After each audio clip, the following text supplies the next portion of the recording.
So, with that said, I'd love to start with a simple butterfly hug.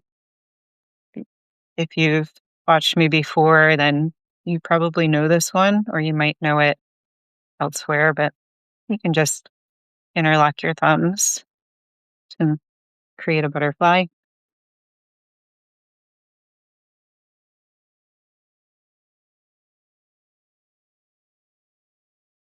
I like to take a moment and really connect my heart center into my palms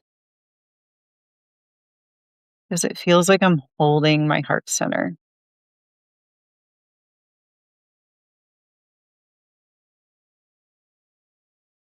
holding the innocence and the pure and the joy,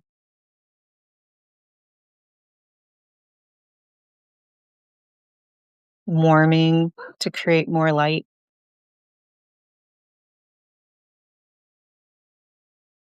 And you can just very slowly and only slowly tap alternating sides.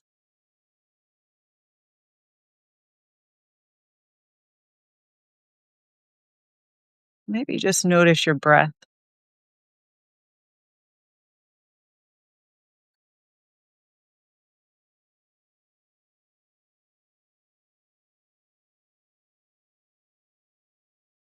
And if you notice your mind chattering, just come back to your breath or the gentle pressure alternating from side to side on your physical form,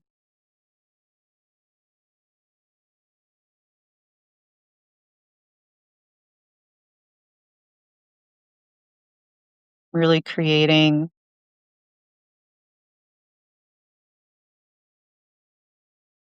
intentionally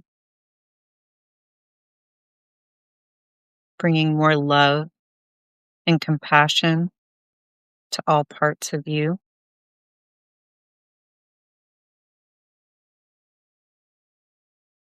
which builds the actual capacity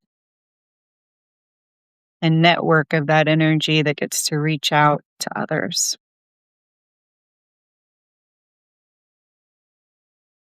Starts at home within your soul, that part of you that's not of human form. It was here before and will continue on after human form.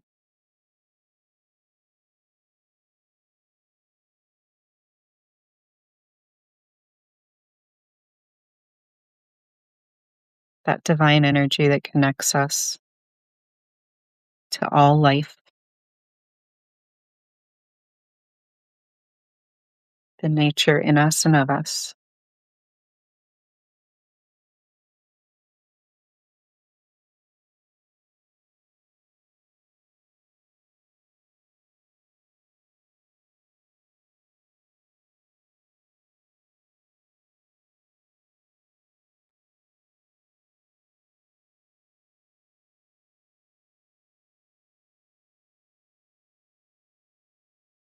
I personally have been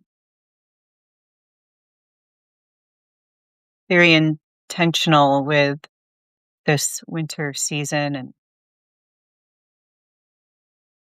choosing to make sacrifices so that I can come home to myself,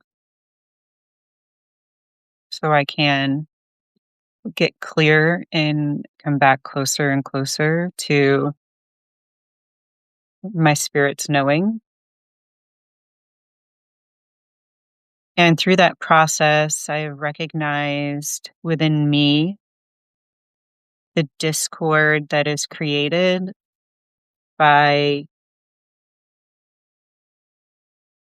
continual consumption of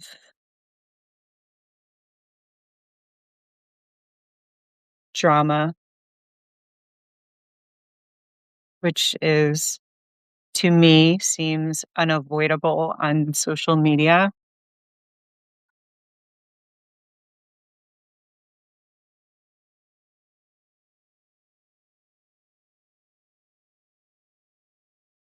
And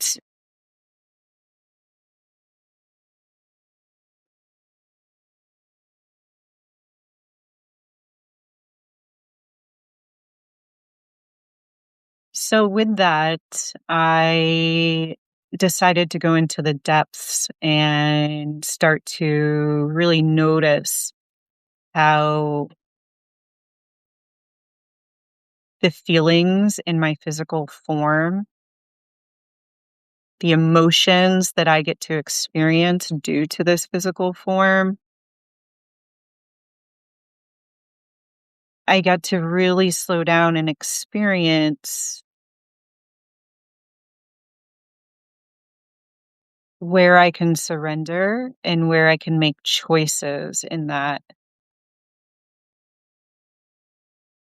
where I can choose to continue to consume and have it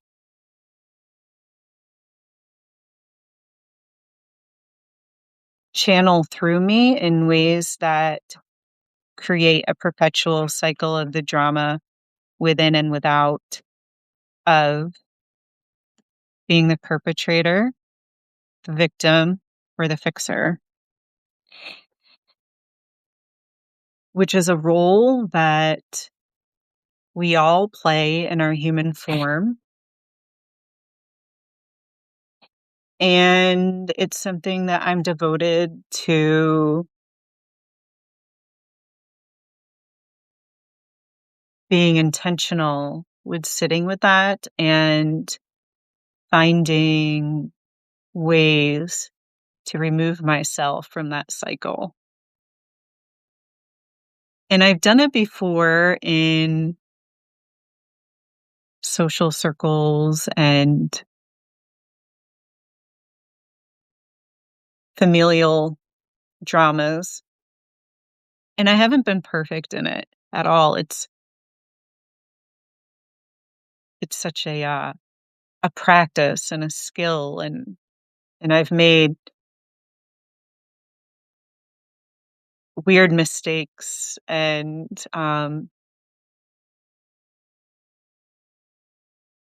in that process of removing myself from the drama triangle, and also I've made a lot of progress.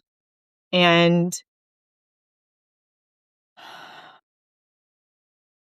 it's just a really interesting thing that I've started to discover how much freedom I truly have in the choices that I make, how much freedom I have in my choices, and how much freedom we have in our choices. And there's been storylines for millennia that keep us choosing the same things over and over and over again and expecting different results. We're choosing to put ourselves in situations that are going to continue to have the same results. So I also have a lot of hope because I see I am not the only one who's noticing this cycle. And I'm really hopeful for this liminal space in the new beginning. So um I don't have to have my energy, my sacred energy going to spaces that it's not going to be helpful. We're in a liminal space of a death and a rebirth. And I'm probably a bit of a death tender, but I'm definitely a midwife when it comes to being able to sit with the discomfort and the pain of a rebirth, of a birth.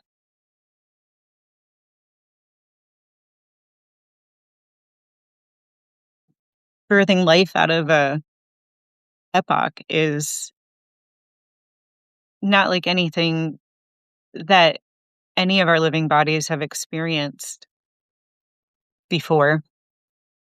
So it's big, and we're all experiencing that bigness, and giving voice to that is pretty important because one can definitely feel an overwhelm at times, and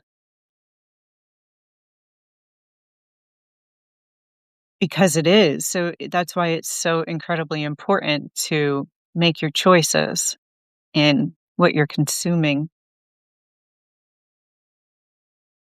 The earth is a direct reflection of our practices. She is ill because we are ill,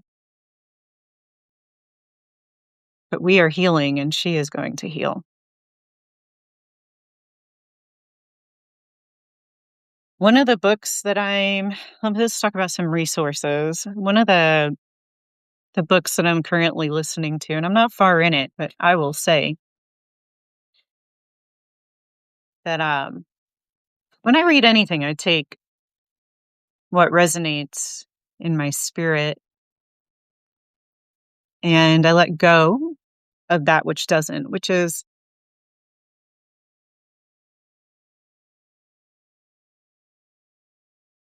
a way to live in the mystery of the nature of things. Nothing is definitive in nature.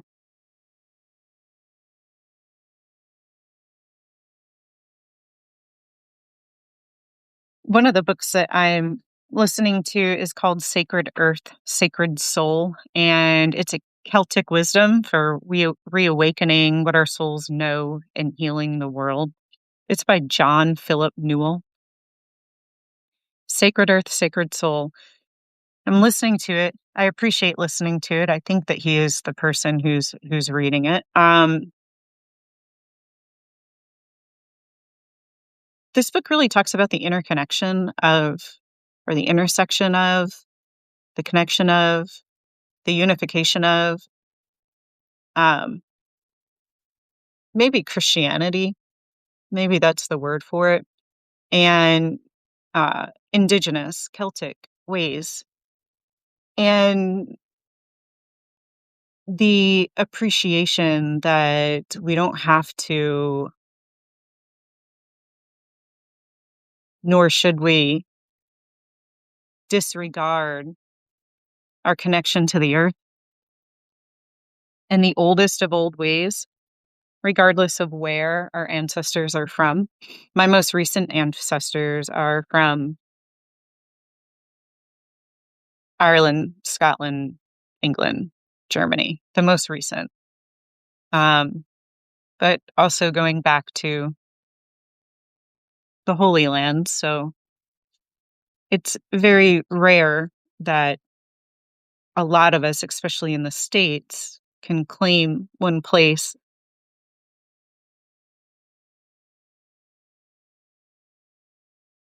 I found a lot of value in and a lot of love in being curious and open with as many indigenous ways as I can because, well, they all have reverence to that which is the truth, that we are nature. We are an integral part of nature. And the divide in that has caused major illness. And we have choices and opportunity to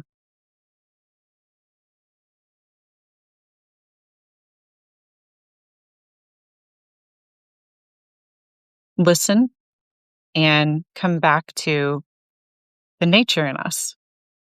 We have choices and opportunity to make what might feel like sacrifices in a world that was designed to keep us from our nature for over a millennia.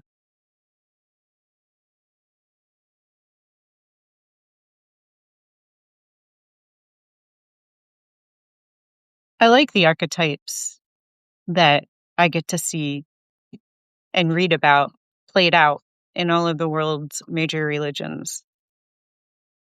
I like that they teach about the light. What I like even more is learning about the parts that have been taken out, which and the distilling down that has happened over the millennia to remove nature and the Holy Spirit from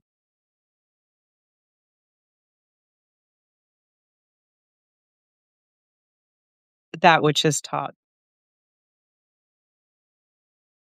I find it really curious. And I also want to give voice to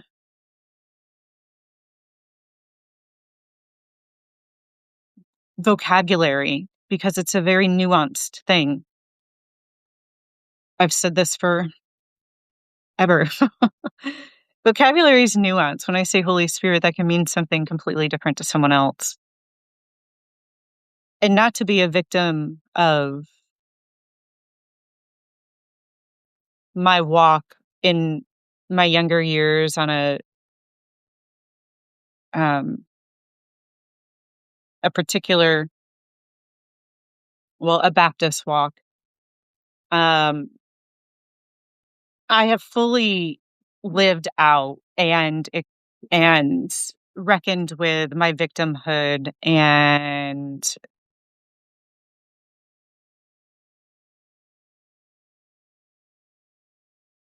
the whole drama triangle around being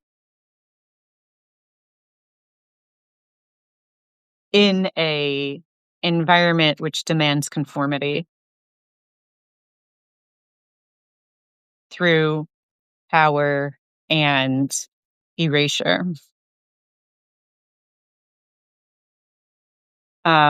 I can still see the beauty in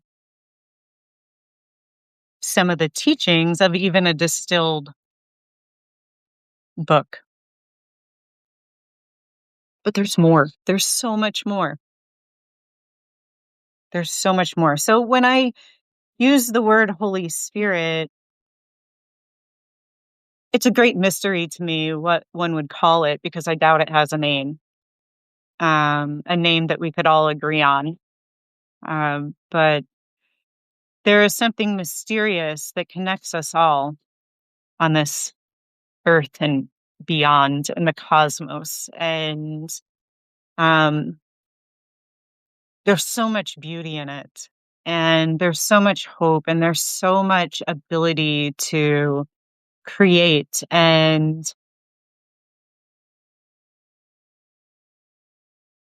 renew when we can be in coherence. More and more of us can be in coherence on this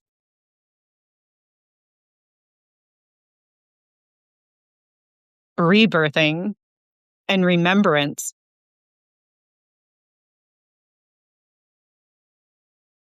We really have a lot of beauty ahead of us. So take light the language that I use around it, please. Um, create the language or the feelings inside that resonate with you with that might match my words and take what serves you and what moves your spirit, moves your soul, and leave the rest. The other book, one of the teachers that I've found in the past, I don't know, 6 years maybe.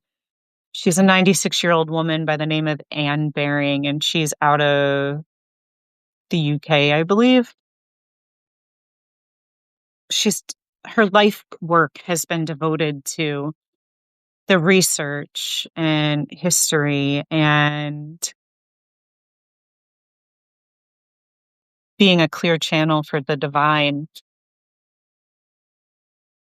being a spokeswoman for the divine.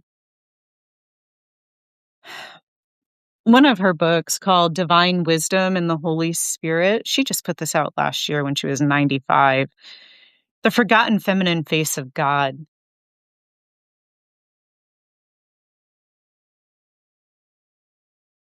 I think that if one is curious and doesn't know how to articulate what they're experiencing in their body and soul right now around this awakening,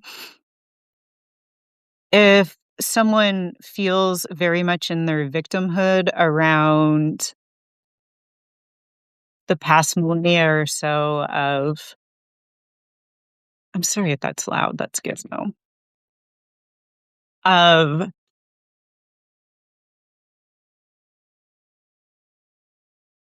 a ruling class that's based on money and uses up resources in the name of money, or for money in the name of God.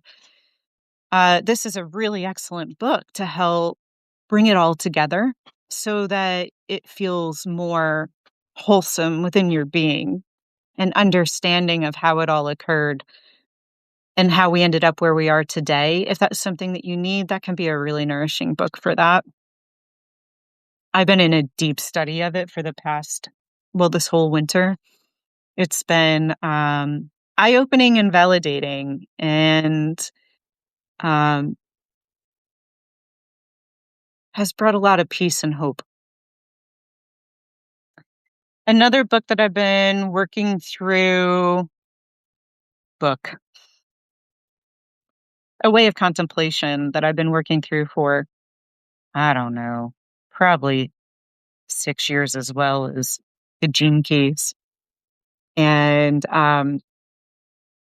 this is just a contemplation that helps open us up to what's coming, helps prepare us for what's coming, helps prepare us individually for us to really step into what we are here, our purpose, what we are individually here for in bringing in this beautiful new Eden that's on its way. So I think I'm going to leave it with maybe a quote from this book, Sacred Earth, Sacred Soul by John Philip Newell. When we know that the inner will of our being is sacred, we will serve at that well. When we know that the inner well of our being is sacred, we will serve at that well.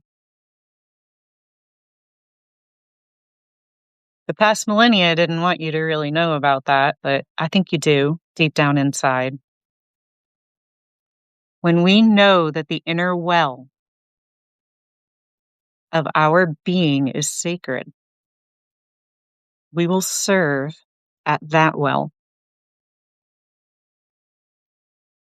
We need no permission. This is our birthright. This is our freedom. And we have a choice on what we consume and focus on now.